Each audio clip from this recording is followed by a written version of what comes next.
Hello everybody, welcome to another video with the Ford Crown Victoria. Today we're just out cruising and I decided that it'd probably be a good idea. Shit, we're already losing my phone here, hold on. And I decided that it'd probably be a good idea to do a what to look for video, since a lot of people are always asking what should I look for when purchasing a Crown Vic or whatever. Well, albeit you're always going to be looking at the year and the mileage are the first two things you're going to look for both the police model and obviously the civilian model. Now with the civilian models, you do have the idle hours, and every idle hour is equivalent to 33 miles of driving. So people always scream blah blah blah, idle hours don't matter, idle hours don't matter. I will say yes, they definitely matter. Because you got to think, even with the engine just sitting in idle, the car is still working. Well, maybe the suspension parts aren't necessarily working as much, obviously, but the engine's still running, the bearings are still going.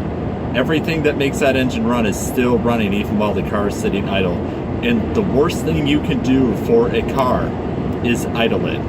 So personally, if I was looking at a Crown Vic, and you had the option between 80,000 miles and 8,000 idle hours, or 100,000 miles and 1,200 idle hours. Personally, as long as the condition is good on both, I would definitely go for the one with the lower amount of idle hours, because that engine has seen way less use.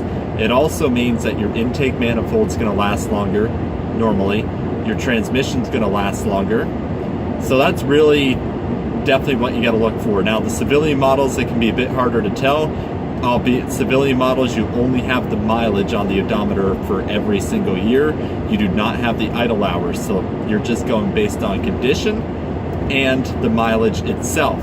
So always look for maintenance records, anything you got. My vehicle when I bought it only had 60,000 miles on it, which is 98,000 kilometers. And now it's got around 80,000 miles, about 134,000, or actually 83,000 miles. It's got about 134,000 kilometers. So, but I've known what's gone into the car. It came with maintenance records and everything, so it was basically a no-brainer, and I've kept the car maintained, put in spark plugs and everything else. Now, the other thing is with the cop car, that is a Pro. They have been maintained for sure. I mean, when they go to auction, a lot of the time they'll probably need brakes or something small like that, but generally speaking, the vehicles have been super well maintained, and I apologize for the higher road noise with the phone right up against the windshield, and also the winter tires on dry pavement definitely don't sound the best. But yeah, so like I said, as far as mileage and stuff goes, take a look at that. The other big things you want to watch for: intake manifold failure. They're going to go on every single Panther platform car out there. Your intake manifold, I know they were a bigger issue on the older vehicles, the pre-2003, but even on the 03 Plus, the intake manifolds are known to go anywhere between 110,000 miles all the way up to usually about 140,000. They're probably going to blow up. That's a bit of a bigger part, usually about $300 to $400 to replace, I think. I know in Canada it's all going to be a bit more expensive, probably around the $600 to $700 mark. Someone can quote me or correct me if I'm wrong on that. Also, the transmission. The intake manifold definitely goes for both models. Now the transmission, depending on the usage of the vehicle. This is also where idle hours come into play a little bit, because you know that a lower idle hour vehicle has probably been driven on the highway a lot more in less stop and go traffic. The transmission on a police model vehicle, if it was a regular patrol car, expect to have to replace the transmission. That is a given. It's just the unfortunate reality, and I'm not saying the transmissions in these cars suck, because they definitely don't. They are very, very reliable.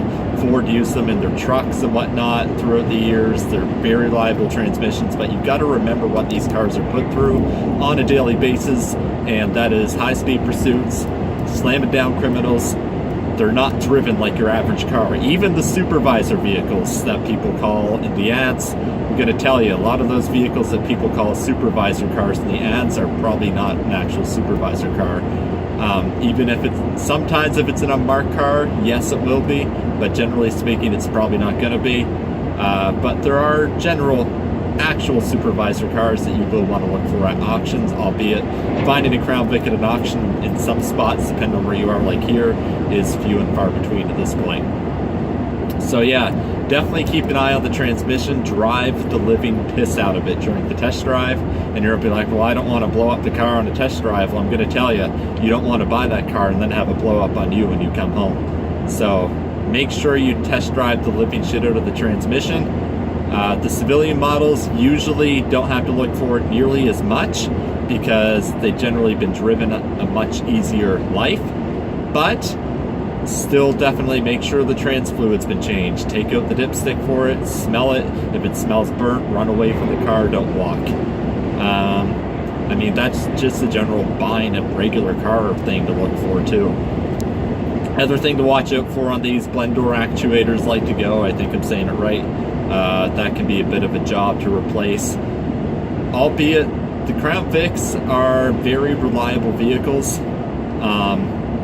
I know I've only had to replace a few parts on this one myself within the last 40,000 kilometers almost. There's not a ton to really look out for. Now on the 06 Plus vehicles on every model, the civilian models don't have the issue as bad, but the odometers like to go out. That means you need to get your odometer rebuilt, or you're going to have to purchase a new one from Ford and have it transferred over.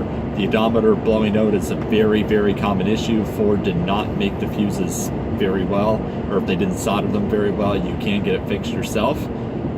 Usually I think it's like $80 to $100 on eBay if you can find someone that is willing to do it. I know there is a service in the United States, but for us Canadians, we might be a little bit more screwed than our folks down south of the border.